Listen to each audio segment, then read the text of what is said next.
Welcome back. Break سے پہلے ایک بڑی زبردست سوال پوچھا ایک صاحب نے, ڈاکٹر صاحب تھے, انہوں نے ایک سوال پوچھا تھا, میں جواب سننا چاہوں گا. کیا بتائیں گے آپ اس کا جواب؟ دیکھیے, آج جو ہماری امت, ہماری ملت, ہماری پاکستانی قوم اتنی تکلیف میں ہے, اس کی وجہ یہی ہے کہ پاکستان بنانے کے بعد ہم اپنی اس آئیڈیالوجی کو بھول گئے جس پر ہم نے اللہ تعالیٰ سے وعدہ کیا تھا کہ ہم اس پاکستان کو قائم کریں گے. اور یہ المیہ ہے, یہ تکلیف ہے جس کی وجہ سے ہمیں چوٹ لگی ہے. یہ بات تو ہم پہلے تفصیل سے ڈسکس کر چکے ہیں کہ اس کی وجہ یہی ہے کہ اب آج ہم جس حال میں ہیں. لیکن پھر ہم اس کو یہ مارجن بھی دیتے ہیں کہ ہمارے بڑوں نے جب پاکستان بنایا تو اتنا ٹوٹا پھوٹا پاکستان تھا کہ 2-3 نسلیں لگ جاتی ہیں اس کو اس حال میں لانے کے لیے کہ آج اللہ کے فضل سے جو پوری دنیا ریسیشن میں ہے, پوری دنیا میں اکنامک کرائسس مچا ہوا ہے, پاکستان میں دیکھیے دولت کی ریل پیل اللہ کے فضل سے ایسی نظر آتی ہے, زمین کے خزانے جو اس ملک میں بھرے ہوئے ہیں, جو نوجوان نسل ہے اس قوم کی, پڑھے لکھے بچے اب بھوکے نہیں سوئے, انہوں نے ہجرت نہیں کی, اعلیٰ ترین تعلیم یافتہ ہیں, دنیا کو دیکھا ہوا ہے. اب یہ ان کی ذمہ داری ہے کہ اس امانت کو اپنے کندھوں پر اٹھائیں. اور جس طرح ہمارے دوست نے پہلے بات کہی تھی کہ اس پاکستان کو بناتے ہوئے ہم نے جو 40-50 لاکھ مسلمانوں کی قربانیاں دی ہیں, اب ہماری یہ نوجوان نسل کی ذمہ داری ہے کہ اس سے خیانت نہیں کرے. اسی لیے اقبال آج ریوائیو کیا جا رہا ہے, بیکاز اقبال کو ریوائیو کیے بغیر, آپ اس آئیڈیالوجی کو ریوائیو کیے بغیر, اس غیرت کو, اس عزت کو, اس سیلف ریسپیکٹ اور ڈگنیٹی کو حاصل کیے بغیر جس پر ہمارے بڑوں نے سٹینڈ لیا تھا, انگریزوں سے ایک طرف بات کی تھی اور ایک طرف ہندوؤں سے بات کی تھی, اور پھر ان کے جبڑوں سے اپنا ملک نکال کے, اپنی عزت نکال کے بچا کے پاکستان بنایا تھا. جب تک کہ وہ جذبہ جنون اور عشق آپ کے پاس دوبارہ نہیں ہوگا, اس وقت تک آپ اس ملک کو عروج پہ نہیں لے جا سکو گے. And this is the message, this is the mission that we have undertaken, this is the revolution that we are trying to bring about انشاءاللہ العزیز.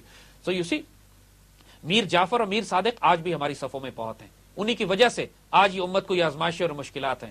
لیکن یہ میر جعفر اور میر صادق جو ہیں یہ ہمارے حکمران, سارے سر پہ بیٹھ گئے, حقیقت میں ہمارے حکمرانوں میں ہیں, کیونکہ ظاہر ہے کہ یہی ہماری عزت اور آبرو ہمارے دشمنوں سے بیچتے ہیں. یہی وہ ہے کہ جو سودا کرنے والے لوگ, مہن فروختن و چرزاں فروختن, وطن بیچا اور کیا سستا بیچا, جو ان لوگوں کے اوپر صادق آتا ہے. لیکن کوئی بات نہیں, ہم اپنا راستہ بنائیں گے, ہم ان سے ڈرنے گھبرانے والے نہیں ہیں. اس وقت بھی تھے غدار, ہمارے لیڈرز بھی غدار تھے, کانگریسی بھی تھے, علماء بھی ان میں کچھ تھے جو بک چکے تھے کانگریس کے ہاتھوں.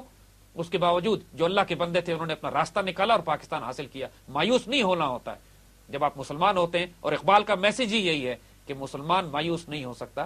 لا تقنطوا من رحمت اللہ کی جو ڈیفینیشن اقبال اپنی شاعری میں بار بار دیتے ہیں, this is the message that we are trying to revive. حالات سے کیوں گھبراتے ہو یار, دنیا کی ہر زندہ قوم کے ساتھ یہ مشکل آتی ہے. لیکن اب سوال وہ یہی ہے کہ ہم زندہ قوموں کی طرح سٹینڈ لیتے ہیں یا بزدل, بے شرموں, بغیرتوں کی طرح ہتھیار ڈال کے, ہاتھ پہ ہاتھ رکھ کے انتظار کرتے ہیں کہ شاید کوئی اور کل کوئی آ کے ہماری تقدیر تبدیل کرے. کوئی تقدیر ہماری تبدیل نہیں کرے گا, ہم خود کریں گے انشاءاللہ اللہ کے حکم سے. لیکن سر ایک بات میں آپ سے کہوں کہ پاکستان میں جو میں یوتھ, اپنے آپ کو تو خراب میں یوتھ نہیں کہتا, ماشاءاللہ کافی عمر ہو گئی ہے, 40 کے قریب پہنچ جاؤں, لیکن جیسے میں ینگ لوگوں سے بات کرتا ہوں تو I see a lot of passion, lot of patriotism, lot of nationalism, which is kind of misguided also. They are misguided in their the fervor. Ali یہ بہت اچھی چیز ہے, لیکن میں وہی کہتا ہوں کہ بڑی زبردست چیز ہے, یہ بڑی خوشائن چیز ہے. میں کسی سے ملتا ہوں اس کے خلاف, پاکستان کے خلاف بات کر دو, وہ آپ کا سر نوچنے کو تیار ہوتا ہے. بلکہ آج ایک ای میل بھی میں آپ کو پڑھ کے سناؤں گا جو پاکستانیوں نے آسلو سے بھیجی مجھے, تو وہ obviously ان کے اندر ایک بہت بڑا زبردست جذبہ ہے جس کی آپ بات کر رہے ہیں. اس کو چینلائز کرنا ہے. یہی میں آپ سے سوال جو میرا نیکسٹ, میں پہلے مجھے سوال کر لینے دیجیے, مجھے پتا ہے وہ یہی سوال ہے کہ اس سارے جنون اور جذبے کی جو آپ بات کرتے ہیں اور ہمارے نوجوانوں میں یہ پایا جاتا ہے, جو خودی کی بات ہم کرتے ہیں بار بار. اور اقبال نے جو اس کا ایک تو آپ نے طریقہ کار ہم نے پہلے بھی شوز میں بتایا, نماز, روزہ, حج, زکوٰۃ, اور جو کہ اسلام کے پلرز ہیں. آپ ایک اچھے مسلمان بنیں گے تو آپ خودی کی طرف چلیں گے. پھر اس کی اور بھی ڈائمینشنز ہیں جو کہ میں آپ کے ساتھ ڈسکس کرنا چاہتا ہوں کہ پلیز ٹیل دی آڈینس جو ہمارے نوجوان ہیں, جس طرح کہ یہ Iqbal for dummies, this should be call Iqbal for dummies, وہ اس طرح کی ٹیکسٹ بک آتی ہیں اس طرح کے اکنامکس فار ڈمیز, اور سو دس از ویئر ٹرائنگ ٹو کہ میرے جیسے بیوقوف لوگ بھی سمجھ سکیں. نہیں علی دیکھو, ہم نے جب شروع میں اسرار خودی کے حوالے سے, کیونکہ اقبال ہمارا ٹیکسٹ بک ہے, ہمارا ڈاکومنٹ ہے جس کو ہم لے کر آئیڈیالوجی کو پروموٹ کر رہے ہیں, اقبال نے پہلے ہمیں یہ بتایا تھا کہ اگر کوئی بھی انسان کسی بھی انقلاب, ریولوشن یا سفر کی طرف چلنا چاہتا ہے تو پہلے اس کو سیلف ریسپیکٹ چاہیے, خود ہی عزت, سیلف ریسپیکٹ, جو ہم نے بات پہلے کہی تھی کہ سر نہیں جھکانا, کٹوا دینا ہے, جھوٹ نہیں بولنا, کٹوا دینا, بھیک نہیں مانگنی, اپنا رزق خود کمانا ہے, کسی کے آگے ہاتھ نہیں پھیلانا, سیلف ریسپیکٹ اور ڈگنیٹی. یہ تو دنیا میں چاہے کسی مسلک, کسی مذہب کا انسان ہو, اگر وہ کوئی چینج لانا چاہتا ہے تو غیرت اور عزت تو پہلے چاہیے, پہلی چیز ہے, تاکہ کسی کے سامنے شرمندہ نہ ہونا پڑے کسی بات پہ. انسان بڑے بڑے غیر مسلموں نے یعنی کاسٹرو کیوبا کا جو ہے اتنا سا چھوٹا سا ملک ہے, امریکہ کے آگے سٹینڈ لے کے کھڑا ہوا ہے, وہ بھی غیرت مند آدمی ہے اپنی قوم کے لیے. تو غیرت کے بغیر تو کچھ نہیں ہوتا. اس کے بعد شریعت کی پابندی, جو اقبال نے پوری ڈیفینیشن میں بتائی.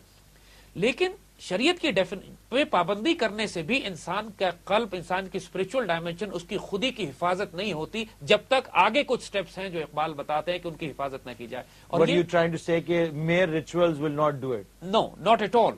دین صرف ریچولز کا نام نہیں ہے. دین میں ایک بہت بڑا پہلو ہے تزکیہ کا, پیوریفیکیشن, تربیت, جس کے اندر انسان کی اسپرچولیٹی ڈیولپ کی جاتی ہے. اس کو تزکیہ کہتے ہیں قرآن میں.